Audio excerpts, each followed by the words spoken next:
Assalamualaikum warahmatullahi wabarakatuh. Alhamdulillah, alhamdulillahi hamdan katsiran thayyiban mubarakan fih, mubarakan alaihi kama yuhibbu rabbuna wa yarda.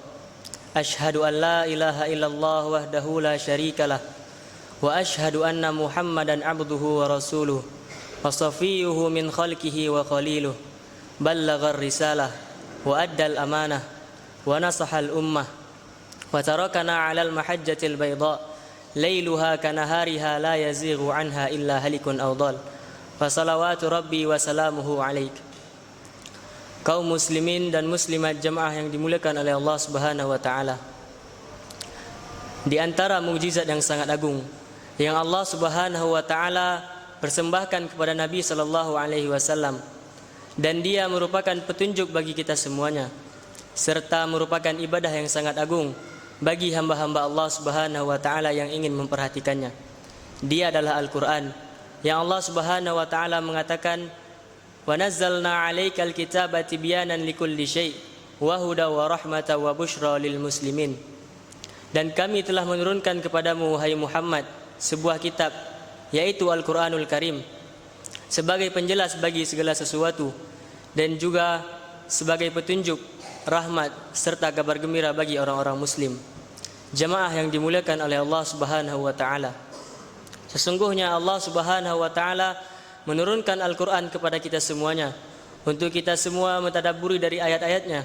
Allah Subhanahu wa taala berfirman, "Kitabun anzalnahu ilaika mubarakun liyadabbaru ayatihi wa liyatadzakkara ulul albab." Sebuah kitab yang berkah yang kami turunkan kepadamu wahai Muhammad untuk mereka semua mentadabburi dari ayat-ayatnya serta menjadi pengingat bagi mereka orang-orang yang memiliki hati. Al-Imam Hasan Al-Basri rahimahullahu taala, beliau menafsirkan tentang ayat ini. Beliau mengatakan, "Wa ma tadabburu ayatihi illa ittiba' bi'amali." Tidak ada tadabbur terhadap ayat Al-Qur'an kecuali mengikutinya dengan beramal terhadap kandungan-kandungan yang terkandung dalam Al-Qur'an. Dikarenakan ini adalah merupakan hakikat dari Allah Subhanahu wa taala menurunkan Al-Qur'an di muka bumi ini. Al-Imam Fudail bin Iyad rahimahullahu taala, beliau mengatakan Allah Subhanahu wa taala menurunkan Al-Qur'an untuk diamalkan. Akan tetapi kebanyakan dari manusia, mereka menjadikan yang namanya amalan hanya sekedar membacanya saja. Dan Nabi kita juga, Nabi sallallahu alaihi wasallam, telah menghasung kepada kita semuanya untuk beramal terhadap kandungan yang ada dalam Al-Qur'an, seperti yang diriwayatkan oleh Imam Ahmad di dalam musnadnya dari Abu Hurairah radhiyallahu taala anhu, bahwasanya Nabi sallallahu alaihi wasallam bersabda, "Fama 'alimtum minhum fa'maluh, wa ma jahiltum minhu farudduhu ila 'alimih." Adapun yang telah kalian ketahui darinya, maka beramallah, dan adapun yang tidak kalian ketahui, maka kembalikan kepada mereka orang-orang yang mengetahui. Jamaah yang dimuliakan oleh Allah Subhanahu wa taala. Dan juga di antara bentuk keimanan seorang hamba terhadap Al-Qur'an yang telah Allah Subhanahu wa taala turunkan, Allah Subhanahu wa taala mengatakan, "Alladzina atainahumul kitaba yatlunahu haqqa tilawatih, ulaika yu'minuna bih."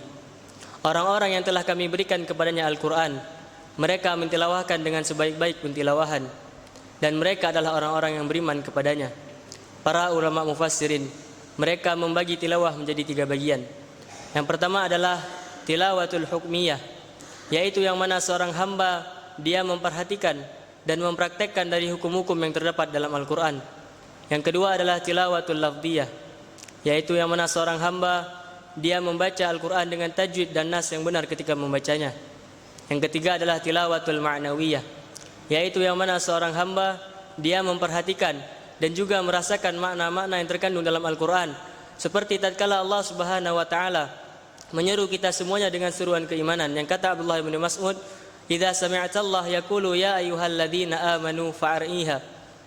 Apabila engkau mendengar Allah Subhanahu wa taala mengatakan, "Wahai orang-orang yang beriman," maka pasang baik-baik pendengaran kalian.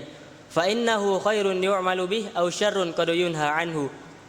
Dikarenakan di dalam ayat tersebut terdapat kebaikan yang akan diperintahkan atau terdapat keburukan yang akan dilarang darinya. Jamaah yang dimuliakan oleh Allah Subhanahu wa taala. Maka hendaknya bagi setiap hamba untuk dia berpegang teguh akan Al-Quran, dikarenakan Allah Subhanahu wa Ta'ala telah menjamin orang-orang yang mereka berpegang teguh kepada Al-Quran, yang mana Allah Subhanahu wa Ta'ala menjamin kepada mereka untuk tidak mendapatkan kesesatan dan juga kesengsaraan. Allah Subhanahu wa Ta'ala berfirman, "Faman ittaba'al huda fala yadillu wala yashqa." Orang-orang yang mereka mengikuti dari petunjukku, maka mereka tidak akan mendapatkan kesesatan di dunia dan di akhirat. Sahabat yang mulia Abdullah bin Abbas, beliau mengatakan, Allah Subhanahu wa Ta'ala telah menjamin orang-orang yang mereka berpegang teguh kepada Al-Quran, mereka tidak akan mendapatkan kesesatan di kehidupan dunianya maupun di kehidupan akhiratnya, dikarenakan mereka adalah sebaik-baik manusia, yang kata Nabi SAW, khairukum man ta'allama al-Qur'ana wa 'allamah. Sebaik-baik kalian adalah orang yang mempelajari Al-Quran dan mengajarkannya.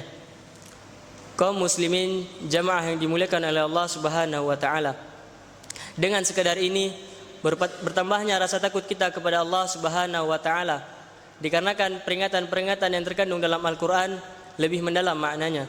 Allah Subhanahu wa Ta'ala mengingatkan, fadzakir bil Qur'ani may yakhafu wa'id. Maka berikanlah peringatan terhadap mereka orang-orang yang takut akan ancamanku, dikarenakan tatkala seorang hamba takut akan ancaman Allah Subhanahu wa Ta'ala, maka dia akan berusaha untuk mensucikan jiwanya.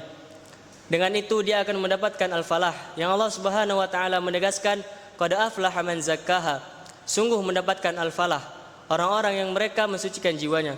Para ulama mengatakan tentang kalimat al-falah, yaitu adalah kalimatun jami'atun bikulli khair dafi'atun bikulli syarr. Dia adalah sebuah kata yang mengumpulkan dari segala jenis kebaikan dan juga kata yang mencegah dari segala jenis keburukan, yang mana tatkala seorang hamba tersebut dia ingin mensucikan jiwanya, maka Allah Subhanahu wa Ta'ala akan memberikan kepada dia kebaikan yang terus menerus, dan Allah Subhanahu wa Ta'ala akan senantiasa menjauhkannya dari keburukan-keburukan. Jamaah yang dimuliakan oleh Allah Subhanahu wa Ta'ala, selalulah berharap cahaya dari Allah Subhanahu wa Ta'ala, dikarenakan Allah Subhanahu wa Ta'ala telah mengingatkan, man lam yaj'alillahu lahu nur fama lahu min nur. Orang-orang yang mereka Allah Subhanahu wa Ta'ala tidak berikan kepadanya cahaya, maka tidak ada cahaya sedikit pun yang akan meneranginya. Maka dengan ini hendaknya bagi kita semua untuk bersemangat, terutama di dalam membaca dan mentadabburi dari ayat Allah Subhanahu wa Ta'ala, dan semoga Allah Subhanahu wa Ta'ala memberikan kita cahaya di atas cahaya dan membukakan kepada kita pintu-pintu ibadah menuju kepada Allah Subhanahu wa Ta'ala dan pintu-pintu menuju kepada surganya. Dan semoga Allah Subhanahu wa Ta'ala membukakan kepada kita lembaran-lembaran putih dan membuang jauh-jauh lembaran hitam dari kehidupan kita. Innahu waliyudzalika wal qadiru alaih. Subhanakallahumma wa bihamdika asyhadu an la ilaha illa anta astaghfiruka wa atubu ilaik. Assalamualaikum warahmatullahi wabarakatuh.